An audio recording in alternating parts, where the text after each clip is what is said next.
welcome in on this beautiful Sunday. I know the sun's down now, but today, just an absolutely beautiful day, and glad that you guys are ending it with me. My name, of course, Michael Borky. Glad that you're here. Please like the video, subscribe to the channel if you have not already. Hit the notification bell so you know when a new video is posted or when we go live. So, the theme of the day. I know there's basketball and other stuff this weekend, college football stories. If you guys want to talk about that, we certainly can. But the theme of the day, at least for me and here, what I'm setting up for you guys, I want to hear from you guys, is did a series win this weekend change your outlook about the baseball season at all? Did anything that happened this weekend change your mind about what you thought about your team going into this game? So I want to hear from you. Tell me what you think. Did this series win change your baseball season outlook? And I will say that I'm going to be the cold water guy, or at least I guess I might be one of the few cold water guys, because I saw a lot of like super duper positive reaction today. And I understand it. Fans are excited because their teams win. I'm not going to try to tell you you should not be excited when your team wins, especially with how it happened in Oxford today. I mean, just like a historic run output. But to be quite honest with you, no, nothing at all has changed my mind about what happened. Nothing that happened this weekend has changed my mind at all about what the teams are going to be and what they are. Now, hold on one second.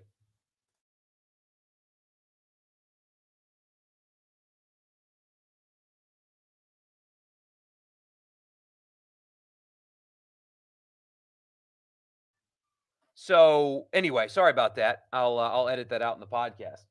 Um, but no, there's the only thing that could have been gained this weekend is a little bit of confidence, I suppose. Winning breeds confidence. Playing and beating up on bad teams should breed confidence. You are supposed to beat badly High Point and Georgia Southern. That is supposed to happen. Now, that's ignoring also the losses that happened this weekend. But so maybe that has changed it from being a disaster to something a little bit better than that, I suppose, because Ole Miss, especially at the plate, is not as bad as they have looked to this point. They have guys on that roster that have produced at the power level, that have produced at this level, at a high level as well, that have come to Ole Miss and started the season very poorly. Confidence was clearly lacking. Those things are true. And so if this weekend gave them a little bit more confidence and they can start playing better, then good. That is great. But I'm still not going to allow myself to watch not even a sweep, a series win over High Point or Georgia Southern and tell you that things have turned around or whatever. High Point is a horrible baseball team. This is a week where Ole Miss lost to, they went 2-2, and those two losses are High Point and Arkansas State, the worst teams that they're probably going to play this season. Mississippi State got swept by Austin Peay in the midweek. Austin Peay went to Starkville and swept them, and they lost a game on the weekend. So maybe a little bit of confidence was gained in how these went. That is totally and entirely possible. But I need to see high-level play for a couple of weeks before I start talking about how things have truly turned around and are looking up in a positive direction.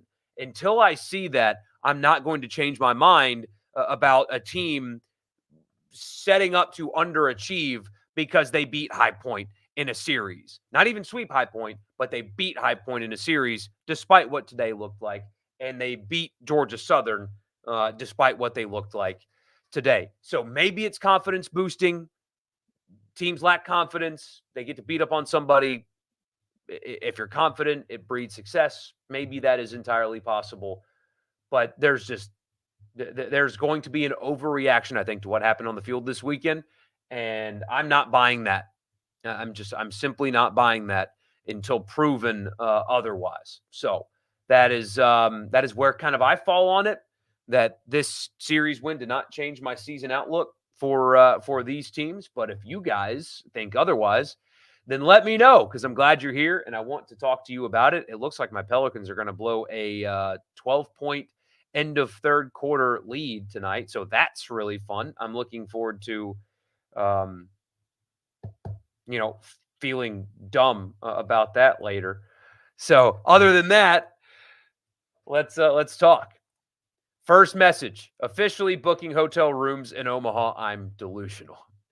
Sunday is the first day of the week. Yeah, that's a positive outlook, Tim. Like that. Here's a basketball thing with State's net at 28. The projections are saying if State was to go 2-2, they could be a 6 seed, and if they finish 3-1, they could be a 5 seed. Yeah, absolutely they could, and that finish is certainly on the table. Now Kentucky comes in freaking hot. I mean that is going to be an awesome basketball game. I'm really looking forward to that one. So that'll be a lot of fun. But it's entirely possible. And with the 12-5 being as common as it is, you want to avoid that upset, don't you? Yeah, you want to avoid being the 5. You'd almost rather be the 6 than the 5 with the way that goes. But no, I'm kidding. But yeah, man, the non-conference schedule has really benefited Mississippi State. The metrics have loved them because they went out and played a bunch of quality teams in neutral site games, and as a result of that, they've been able to suffer some conference losses, and it still has them sitting at 28. But last night's win was really impressive for them. Really impressive. They came out and they played really well, punched LSU in the mouth really, and dominated the second half in that game as well against an LSU team that had been really hot as of late in a difficult place to play on top of it. So just impressive day yesterday. This is a baseball discussion, but you wanted to touch on basketball quickly. That's fine, man. This discussion is whatever you guys want this discussion to be about. So there you go. You think this Ole Miss team has run out of gas and some kind of confidence motivation? You expect them to lose most of these last 4 games. Yeah, I podcasted about that a little bit today. I just something's not right with them, and it hasn't been for a couple of weeks. Now, they overcame it and beat Missouri, and obviously that was good and important, but this has been going on for a little while. They've got I don't know if it's a crisis of confidence. I don't know if they're lacking there. I don't know if they've run out of gas. I don't know if scouting reports have come out on them to the point where, it's really hard for them to just operate offense. I don't know what it is, but I know it doesn't look right. And at times it's looked like effort has lacked. At times, they've been undisciplined, especially yesterday with the Flanagan thing. Just a remarkably stupid thing to do and a very bad spot to do it. So, you've had a player arrest lately. You've had that. You've had poor shooting, poor energy, bad starts, bad offense, on and on and on. It's been a really bad stretch for them.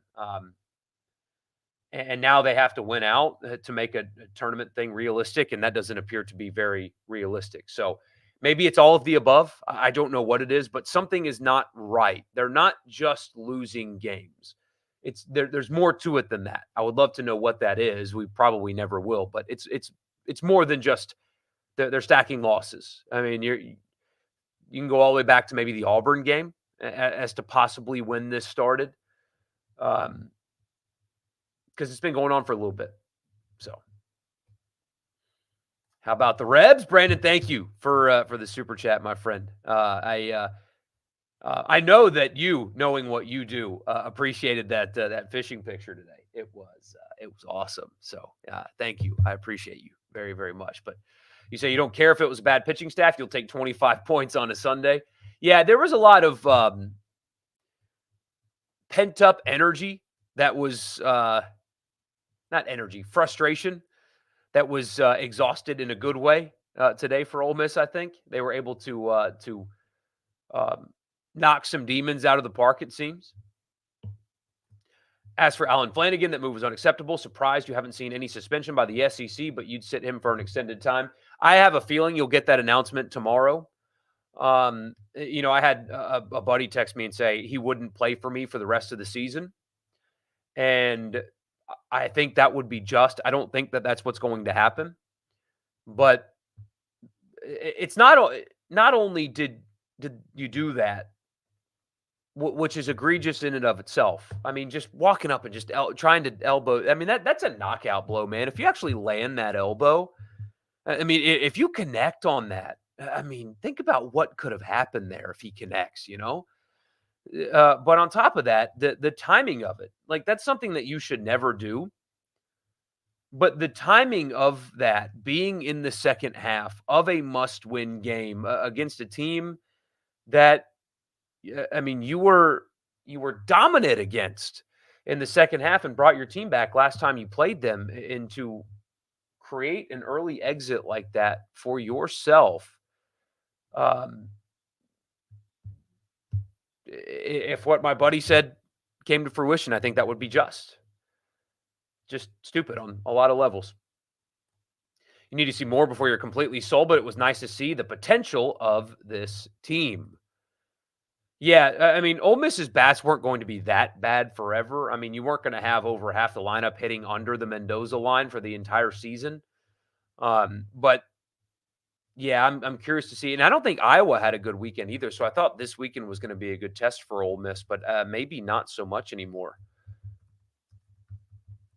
Let's see.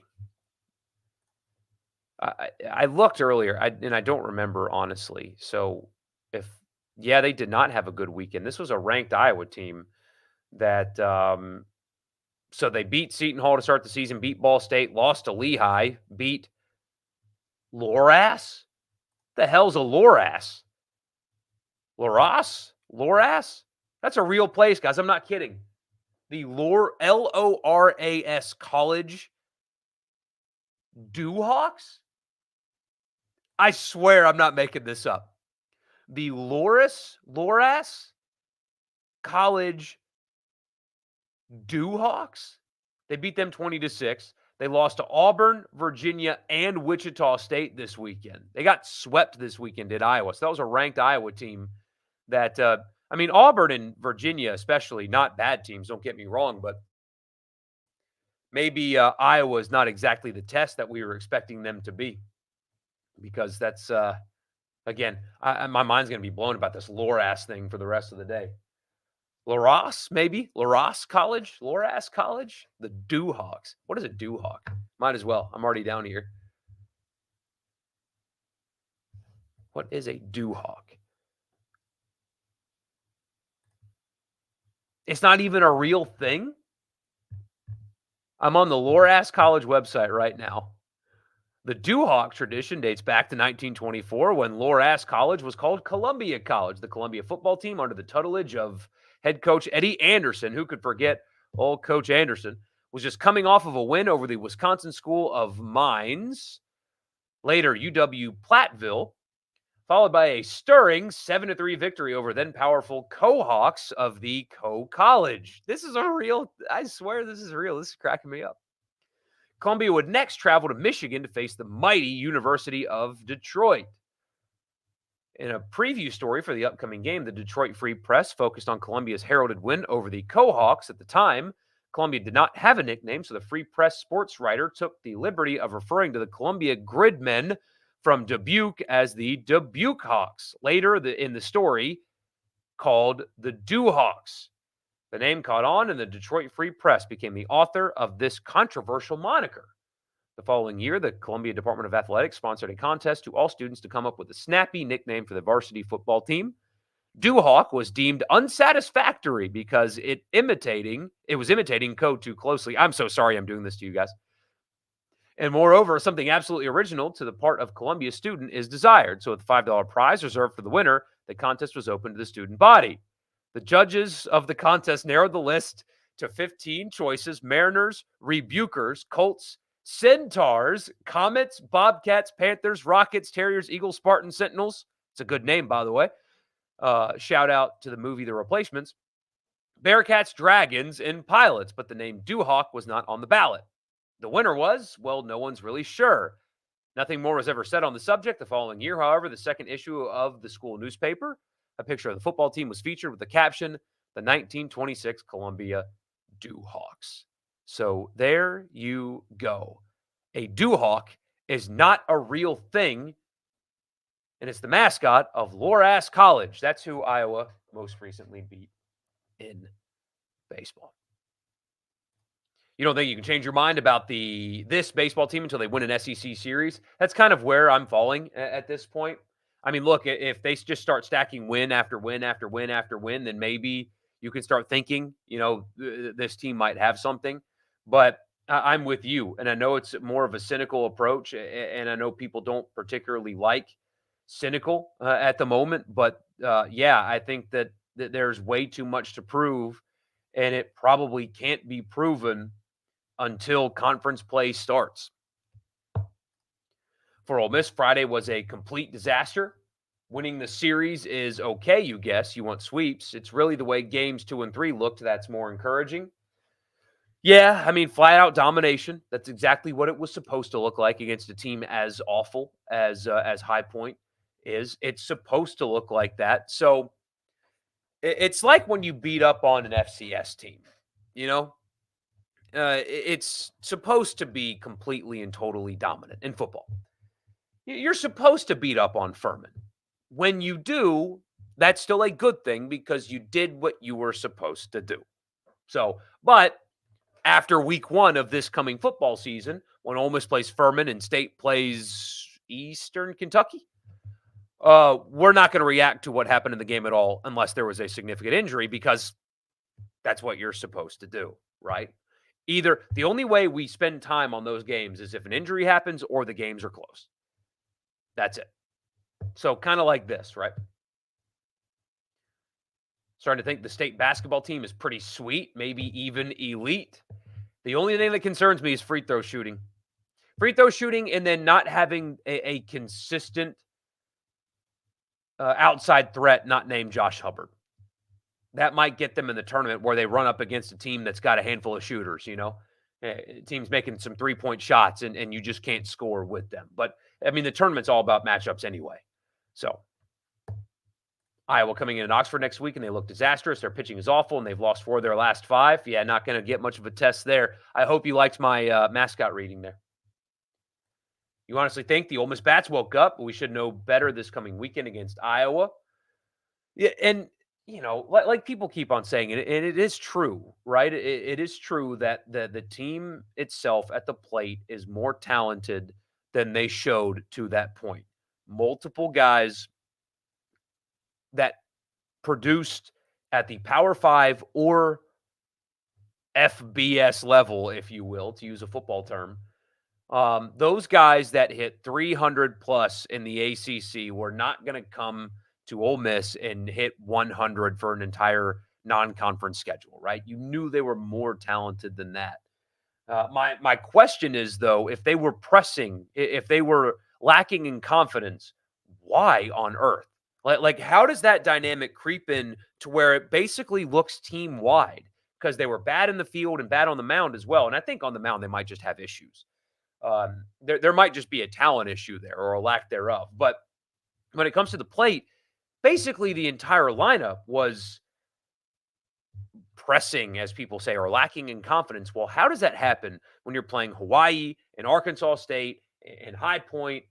Like, how do those guys that have been that good elsewhere, why is that their mentality? How does that happen? That is something that I find to be concerning, frankly, is how already are they pressing? There's no pressure when you're playing High Point, but Friday night they look wound up so freaking tight. I mean, you could just cut that tension with a knife, right? So how did that happen? They overcame it the next 2 days, but why was that even part of the deal? And thank you also, my friend, for that super chat. You are incredibly too kind. Thank you. Super chats are not necessary; they are obviously welcome, but I appreciate very, very much those of you that do. My guy Brandon here, thank you, man. Think the writing's on the wall with Lamonis, so you think it's more interesting from a drama perspective, seeing how Ole Miss's season bodes out for Bianco. It is from just a content conversation perspective because there is one deal with Mississippi State. If they miss the postseason, Chris Lemonis is getting fired. It's just going to happen. It's a guarantee. It's just a guarantee. Well, Miss misses the postseason. That's not a guarantee. It does. The conversation is a little bit different. And so, yes, from that perspective, you're absolutely right. It will be more interesting if things go poorly to see how they all play out for sure. Last night was the best top to bottom State has looked all season. No doubt about it. No doubt about it. You thought this before the season and nothing has changed. Ole Miss versus Iowa this coming weekend tells you everything you need to know. Ranked team coming to Oxford, win the series, and things are better. What's the weather going to be like? I think that people kind of circled this series as one that they wanted to get up for before SEC play. That just High Point's just not going to do it for anybody. Weather's going to be stunning as it turns out next weekend, so it should be really nice crowds as well for that one. So Keyshawn Murphy buying in on the defensive end, getting more minutes has unlocked this team's ceiling. It's about time, right? And if you want to play for Jans, you better play defense, brother. Will Flanagan be suspended? The league absolutely will. Yes. Absolutely will. They suspended, who was it from Alabama who brought the elbow down? Those are both terrible. Flanagan's was more obvious. But yes, he will be suspended, and he absolutely should be suspended. Should have kept Kermit Davis, and you would have Josh Hubbard. This team would be better than they were last year. No, they would be worse. They would be. Hubbard would have helped, yes, but Morrell wouldn't be there. Brakefield wouldn't be there. They wouldn't have portaled well. No, even with Josh Hubbard, keeping Kermit Davis, Ole Miss basketball would have been a disaster. It already was a disaster. Nobody was showing up. Bringing him back for another year would have just been a remarkably stupid thing for them to do. You can't keep a coach for the sake of one player because it would have set that program back so far that I don't know how anybody would have been able to pull them out of it at all. It would have been such an uphill climb that your candidate list would have been horrible. Absolutely horrible. The team would have been pathetic. You would not have had meaningful basketball played yesterday. Even though they lost, the game still mattered. That wouldn't have happened. Fan base would have been completely and totally checked out. The program would have lost money again, and basketball should not lose money. It should make millions, not lose millions, and it would have lost millions. No, keeping Kermit Davis would have been an awful, awful decision, regardless of it costing them Josh Hubbard. Hubbard's great, don't get me wrong. He's going to be great. He does freshman things, but it's because he's a freshman. He's going to be great. He already is getting close to that anyway, but you can't keep a failing coach for the sake of one player. The drop-off for Juju Murray's been astounding. The guy was balling out against Memphis A&M and State. Now he can't buy a bucket. Yeah, he's hit a wall big time. I wonder if that's a confidence deal. Just especially when his game is so dependent on making shots. I wonder if he's lost his confidence in the ability to do it. So State needs Ole Miss to win a couple of games. Ole Miss now drops out of a quad 1 loss. The net, in the net, Ole Miss is State's only quad 2 loss now. Yeah, but that's not going to – I don't think that'll affect them really all that much one way or the other.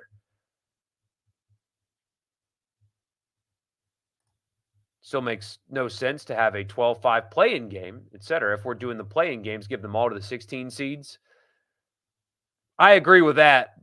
I agree with that. I think the play-in game should be 16 seeds. But, they won their conference championship, and so they have to throw some a bone, I guess. I don't know.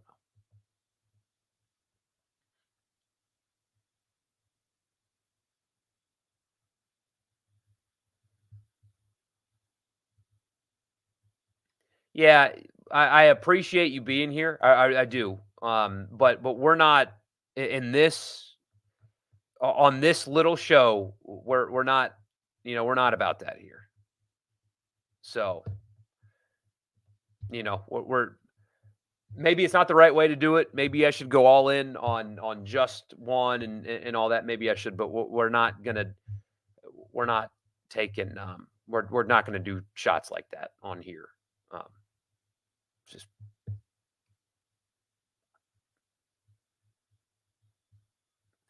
as an Ole Miss fan, Flanagan was out of line. That being said, it was a rookie strike. 1 hour training with me, he could hone in that elbow. um, yeah, that was. He's lucky that didn't land. Yeah, he's lucky. Laura asked, "What in the Dr. Seuss?" I'm probably saying that wrong. I've just never heard of that before. It's almost impossible to find a college that plays sports that I have never heard of before, and that's one that I've never heard of before. It's crazy.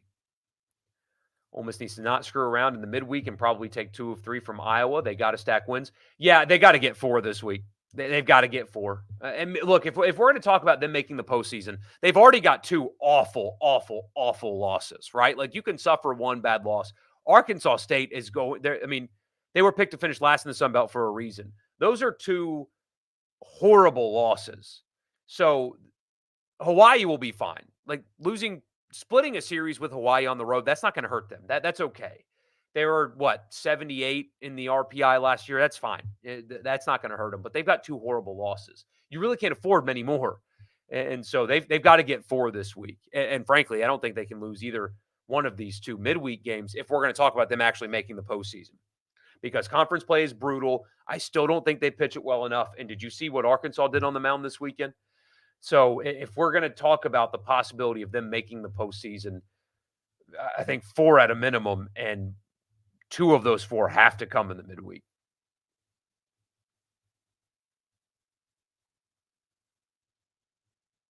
You've said it multiple times this week. There's not one team in America that goes better than 2-4 in the last 6 games Ole Miss basketball has had, and the 7th is also brutal. Murderer's Row stretch of games. They have had chances, though. They have had chances. You still don't think much of either baseball team. Like you said, it's a wait and see. Losses will spark most discussion before league play, no doubt. Ross has elite power. My goodness. Yeah. He was really good this week, and he's been good so far this season. He's one of the few bright spots so far.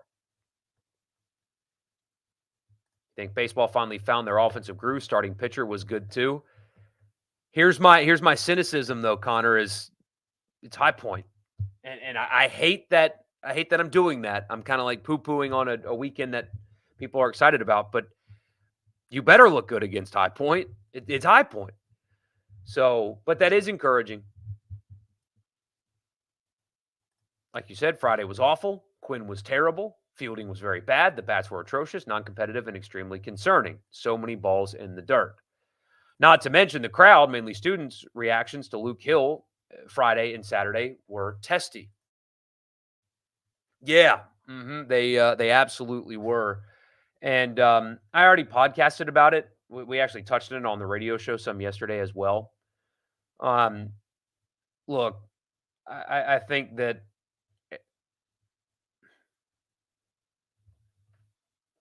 if you're buying the "I was hacked" thing, then that's up to you, I suppose. I think that you would not, and maybe I'm wrong because college students are dumb. I was one. I was dumb. It's fine that college students are dumb. But had you just come out and just kind of owned it, I don't think that you would have gotten booed in your home stadium for 2 full games, especially when one of which you're going 0 for 5 with really non-competitive at bats. Um, I saw a lot of people say things like, "Well, it's just a college kid." It's like, you guys know how I feel about this. If you're getting paid to play, you're a professional, and so the scrutiny changes some. When you're making a ton of money, more money than a lot of people, most people, frankly, then you're a professional, and so scrutiny follows. Going with the "I was hacked" defense is nobody bought it, clearly, because you got booed in your home stadium. I think a better strategy would have been just to own it and apologize, and people would have moved on quickly. Instead, you got booed in your own stadium. And I think that'll end. That'll go away quickly too. I mean, people will move on because it's really not that big of a deal. But when your name is bashing the people that pay your salary, regardless of how those came out, how those leaked, it doesn't matter. That's what happened. I think a clearing of the air would have been better served than the Iowa's hack defense. But I guess apparently the um, the coaching staff bought it, and the team is over it and moving forward. So um, I guess nothing else needs to be said if that's the case, right? If the team's moving forward and the coaches don't care, then so be it. But you got booed in your own stadium for 2 full days. I think that a different approach would have avoided that. But that's just me. And then the stuff with the burners afterwards. Anyway, anyway, you change your mind on their confidence, think they just got into a slump as a team. You heard they got into a slump at the end of practice right before the season. Interesting. You think State needs to host or he will be fired? I'm not totally sure that that is true, but if they don't, fans will still want that for sure. Brandon, thank you for the super chat, man. I appreciate you. As you know, more than you know. You were on the whole deal with this team sucks, but you will back off now and see how the next month goes. Yeah, they did recover some. I mean, that is another thing that happened this weekend is the noise can be quiet again, you know? So they won the last 2 games. I guess today one of their own players didn't get booed in his own stadium. At least I couldn't hear it. Certainly could yesterday and the day before.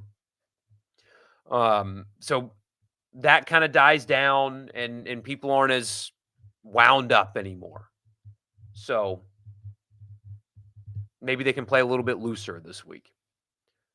Well, Furness is that guy. He needs to play more, even if his fielding is bad. Yeah, if you can hit, just find a spot for him. I mean, it's not like you can get any worse in the field than they had been up until that point anyway, right? So at that point, Juju getting sat down at South Carolina is what killed his confidence. Here's the thing, though. Not that he was playing poorly at South Carolina, the effort wasn't there. And the team played better after he sat. I mean, what do you at that point? What do you want? What do you want a coach to do? Comment on the court storming situation at Duke, Wake Forest. Yeah, it's almost never as bad as it initially seems, is it? So it turns out that the player was not attacked like they said after the game. Player wasn't attacked at all. He may have initiated the contact. Now, in fairness, he shouldn't be in the position where he might have to initiate contact. I understand that. But there are so many think pieces and gosh, the commentary on ESPN, who, by the way, promotes the hell out of court storming. They call it awesome. And then, oh, it's so terrible. And we got to change it. It's not an either or thing. I know court storming is a powder keg. I understand it. We've had 2 incidences this year.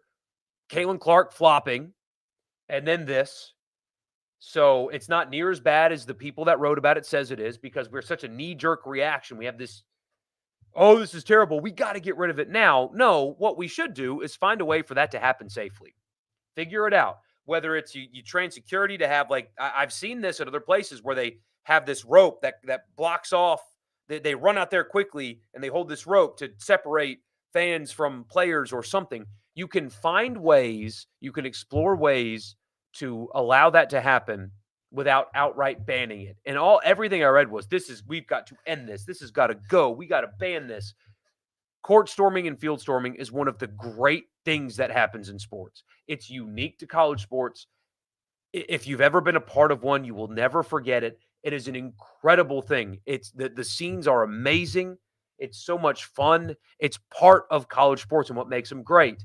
Outright banning them because Caitlin Clark flopped earlier this season or because this guy intentionally made contact with somebody running onto the court doesn't mean we have to outright ban it. Find ways to do it safely. These schools are worth hundreds of millions of dollars at this point. The athletic departments are find ways to have it remain because it's too important for what makes college sports unique. If you get rid of court storming, you're just inching closer to being the NBA.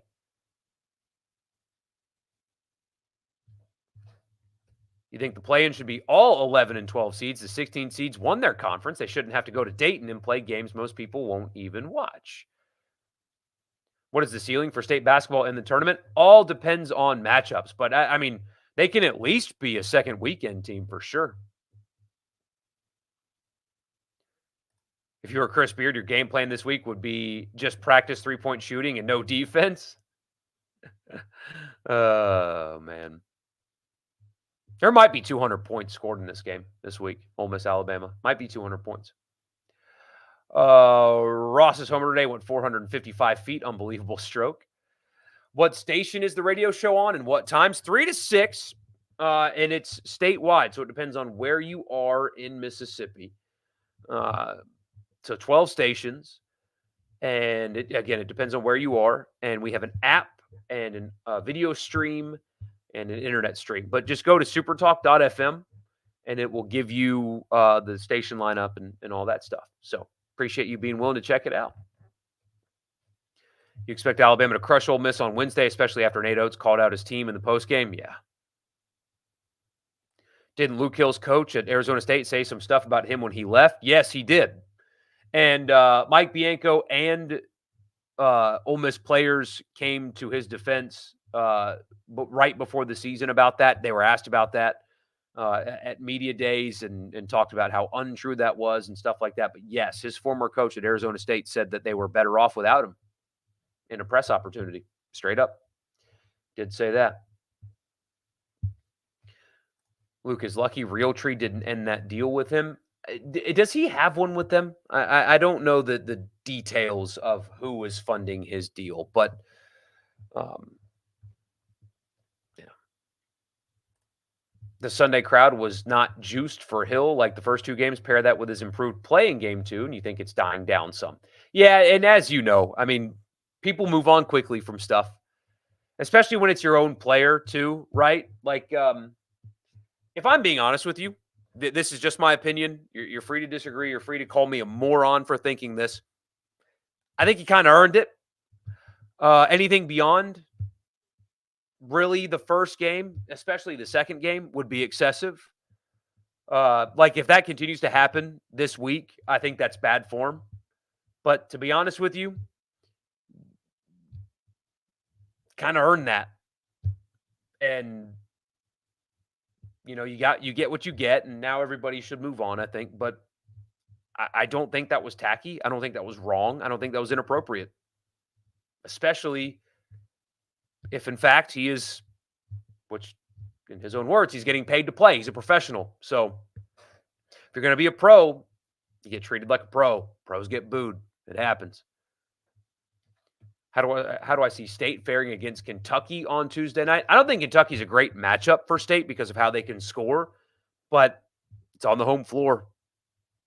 It'll be a packed environment, so that can level the playing field. But I wouldn't be surprised at all if they won at all. I don't think Kentucky's the best matchup for State because of how they can score. But State's scoring the basketball much better lately too, so maybe I'm off there. When he's on, Josh Mallitz's cut slider thing is elite. You know how it will play out because Kentucky, but Tuesday should be a matchup for SEC Freshman of the Year, in your opinion. I agree. Will Flanagan be suspended for the Bama game Wednesday night? At least for the Alabama game. At least for the Alabama game. Jay Williams is a big wet blanket to ESPN's basketball coverage. Yeah, no doubt. Josh Hubbard is Freshman of the Year, in your opinion, but it's always hard to beat the Kentucky players. Yeah, they get the benefit of the doubt, as always. Funny how the media only gets upset because they're darlings, and Clark and Duke get court storms, so transparent, isn't it, though? Need to find little man a sponsor. He's catching some hogs. Man, it's so funny. So he's still, he's kind of afraid of the fish, but the small ones don't scare him. He was expecting, and I knew the second we hooked it, because he wanted to, like, I was sitting down and he wanted to sit in front of me and hold the pole. And so, like, so we were like kind of just sitting there together. Like, I've got my hands on his hands. And when we hook it, I knew that it was big for that pole and for him. He was just reeled it in thinking it was just gonna be a little bluegill. And when that fish came up out of the water, it like blew his mind. Like, it shocked him that if like he could catch a fish that big. If you guys don't know what I'm talking about, look at this thing. Just on a night crawler, on a bobber. Oh, come on. Focus, camera. Focus, focus. It's not going to. But probably, I don't know, a little 1 pounder, maybe. Um, and then the bite just completely disappeared. We caught 2 fish like that, and then the bite just went away. And so he ended up just throwing sticks in the water for like 45 minutes. But yeah, man, and thank you. Thank you for your super chat, my friend. But yeah, that was awesome. He's still kind of afraid of him, but yeah, we caught this little bluegill too. See, that's a tiny little guy. But that's the ones that he's not afraid of. He likes the little fish, but when we pulled in that bass, he was yeah. Storming the court will never happen at Humphrey Coliseum. If you see the security, they bring out the last 30 seconds of the game. Ask the kids they got tackled coming out at the Tennessee game. I understand it. It's a shame. It's a shame. Kentucky has been hot and cold lately. You are absolutely right. You think the offense will come along for the Rebels? We all saw today the power is there throughout the lineup, even though they did play high point. You would consider moving Gunnar Dennis to Fridays and maybe give Mason Nichols another shot to start. Cannot hurt at this point. How about Elko Homer in the spring game, the day his statue was released? Yeah, he's going to make the team. He's going to make the team. It's incredible. Borky to replace Jay Williams. I don't know enough about basketball to be on a basketball set, though. What about the DUI this week by Perkins? Yes, I podcasted about that Friday, I think, which is always the worst day to upload a podcast. Nobody listens to Friday podcast at all. They do, but not near as much. Like, posting Thursday versus posting Friday, you lose like not 2/3, like a third of the audience. It's unbelievable. But basically what I said was he's lucky that that's all that happened to him. He's very lucky that that's all it was. But I also, to be fully transparent with you guys, that is a decision that I made when I was his age. I got lucky 2 ways. I got lucky nothing tragic happened, and I got lucky that I didn't get caught. But it's a decision that I made when I was his age. It's very, very, very stupid and reckless. There's ride sharing, Uber, whatever. There's taxis. It's a very poor decision. It's a very stupid thing to do. He should get punished for it. Absolutely. But I am not going to come down on him. And essentially, I said because in that way anyway, he should be punished. Absolutely. I would suspend him for the first game. He probably won't be because it's February, but I would suspend him for a game. He'd have a lot of really early mornings with Coach Savage and have to do a bunch of extra stuff. And, I'd punish him because it's a very stupid thing. But I chose not to like just to come down on him as hard as for other things, because maybe it's personal bias, but I've been there. I did that when I was his age. It's reckless and it's stupid, and he got lucky, and so did I. So, that's just the truth. So, yeah, but he got lucky. If you ask Ole Miss baseball fans, obviously they want to host and go to Omaha and everything, but for now, being competitive in SEC play and making the tournament is what they'd want, for sure. Recovering from last season, absolutely. From a preseason perspective, on paper, the talent and the coaching staff should be good enough to win 13 league games, which gets you in, right? Maybe 14. Yeah, probably 14, especially with now bad non-conference losses.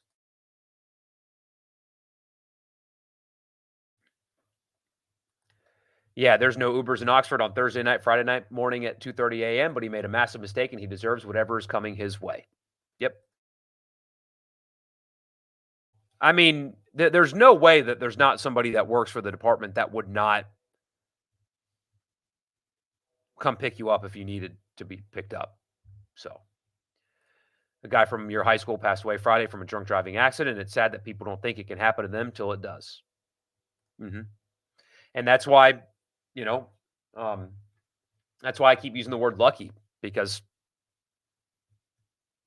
I got lucky. Very, very lucky. I was very dumb in my youth, and dumb people do dumb things.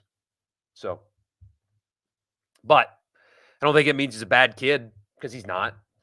Just he did something dumb, and then that's it. It's it, it'd be different if it was violence against a woman, um, something like dealing fentanyl or whatever. It's not any of those things. I just look at it a little bit differently, I guess, and maybe I shouldn't because of how serious it can be. But he needs to learn from it, and hope they hope he does. That's what you said. Community service and 1 game suspension. They are kids and just got caught early, so hopefully he gets it right. Someone joked with you after the Perkins and Caldwell situations that Ole Miss is looking more like Georgia. Yeah. And who was it on the football team that was doing donuts, right? Who was that? Was it Xavier? No, I don't want to misappropriate something to a player where it didn't happen. But boys will be boys, as they say. I will do that, Pat. I will do that the second we hang up here. He's not a bad kid. He screwed up. Everyone does to varying degrees. For sure. For sure. But they need a big year out of him for whatever it's worth. By the way, I don't know if you guys saw this today or not. There are some so new media is really good, I think, because it allows people to build something without uh, having to be employed by somewhere with a platform. YouTube, Twitter, all this stuff. TikTok creates a free platform for people to have, so talented people can find themselves instead of having to depend on somebody to find them. It's really good. But there's a extremely popular, at least largely followed, SEC based podcast and live video show that these two tweets are 22 hours apart. Okay? 22 hours apart. Shares a video of Mississippi State losing to Georgia Southern. The Chris Lemonis era in Starkville has officially gone completely off the rails 22 hours later. Much needed performance from the Dogs. The fire Chris Lemonis chants are silenced for now.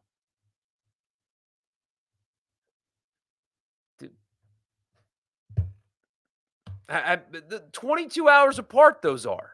You can't have a football mentality when it comes to baseball. And that's exactly what that is. One baseball win doesn't change everything. It doesn't silence anything. Chris Lemonis is still on the flamingest of flaming hot seats. You could not possibly be on the hottest, on a hotter seat than Chris Lemonis is on right now. You cannot be on a hotter seat than he's on right now. And what happened today changes nothing about that. And what happened yesterday does not mean that he's on the hot seat. He was before yesterday. He was after. He was before today. And he still is after. There's a reason you play 3 games a weekend, sometimes 5 games a week. Anyway.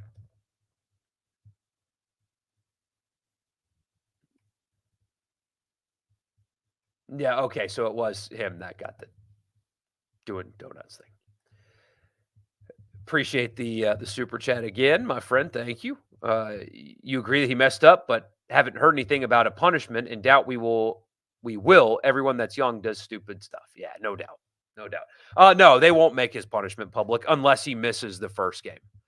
Otherwise, in a weird way, despite me being in media, even though I'm not a journalist, it's just opinion platform. I don't really need to know other than it's happening, right? If it's not happening at all, then it becomes a problem, right? If you're Texas A&M and M and there's no discipline in the program, everybody's screwing up and nobody's getting punished for it, well, that's an issue. But I don't need to know like the specifics of it as long as it's happening. If it's not happening, then you might create issues. But anyway, yeah, Edward, if you're talking about that AP article, unbelievable, unbelievable. Can the basketball team catch their stride at the end? I wouldn't bet on it right now. I really wouldn't. Um, it just doesn't look right anymore. It really doesn't look right now. They can overcome it, but right now it just doesn't look right. Now, the way Alabama plays defense Wednesday night could be a really nice get right day for them offensively. So, but Alabama can also score 120 on you. You think the baseball team did today what they should have done all weekend? Who even is High Point? Yeah. High Point is here's your random thing of the day before I let you guys go. Some of you are too young to remember this. Brandon, you might remember this. Um, there was a guy that played basketball at Ole Miss named Stedman Short. He didn't play much. He was a big. He was okay. I mean, he was a really good high school player. He actually played at my high school's rival, and so he was a big deal in the upstate at the time. But he went to High Point and then transferred after 1 year from High Point to Ole Miss. That's the only reason why I know what High Point is, because Stedman Short from Hillcrest High School, who I watched in high school and stood in the student section with in high school, transferred from there to Ole Miss to play basketball. So you have fun with the "it's over and we're back" tweets from play to play with the Ole Miss baseball team right now. Yeah, people are having fun with those. It's pretty fun. The offense runs through Matt. You do think he did, if he didn't get in foul trouble early versus South Carolina, they'd have played better? Probably so. And yeah, Edward, I agree. I just look at, I respect the grind and um, people developing followings and stuff like that. But man, this is baseball. You can't have those kind of reactions from one game to the next in baseball. You can't do it. It's got to be a totality thing. Do I think that Beard is the coach next year? Brandon follows it up with, I believe Ole Miss does everything they can to keep him. Ole Miss will do everything they possibly can to keep him. Yes, they will. I mean, I suppose there's a chance that one of these jobs comes after him, and he leaves. But until that job comes open and until he becomes a leading candidate, there's just no reason to worry about it yet. I mean, we can't forget that he does come with baggage. Even though this year has gone well and he has not gotten into trouble, that still is something that will be a deterrent for people to hire him. That's just the reality of the situation with Chris Beard. There's baggage, and it's still pretty recent baggage. It's really just a year old. And so that might turn some of these jobs away, especially if they can get interest from other high-level coaches. It's entirely possible that that's just too much. So Hillcrest outside of Jackson. No, Hillcrest in Simpsonville, South Carolina. I grew up in upstate South Carolina. So nobody knows how to rebound or guard the three for Ole Miss. No, not at the moment. Closeouts have been especially interesting to me. It just looks like the effort's not there. Your guess is every big coach at Ole Miss is still in place in 25. You don't think Beard is here forever, though? I don't think he's at Ole Miss forever either. But if you made me bet right now, I would bet on him being the coach in 25. I think. But Arkansas and Louisville will come open. They will. They will. So I got to run, though. Thank you guys so much. I appreciate you. I appreciate you a lot. As always. Thank you for the super chats, especially you, my friend. PTG Outdoors. The best. You told Cross that Beard is the Kiffin of basketball that we needed, and we need a Kiffin for our baseball coach. There's a few that I can think of that are out there. But anyway, you guys are awesome. I appreciate you. We'll be back Tuesday, 7:30 on the nose on Tuesday. We'll go a little bit earlier on Tuesday. We'll do an early bedtime because we need one. And we'll go right at 7:30 on Tuesday. So I'll see you guys then. Oh, wait a minute. Shoot, that's when State's playing Kentucky. I'll let you know. Hey, make sure you have the notifications on. Make sure you have the notifications on because I don't want to. That's a 6 o'clock start. I'll let you know. I'll let you know. Keep those notifications on. I will either post a video or we will go live on Tuesday for sure. So I'll see you then. You guys enjoy the rest of your night, and I'll talk to you soon.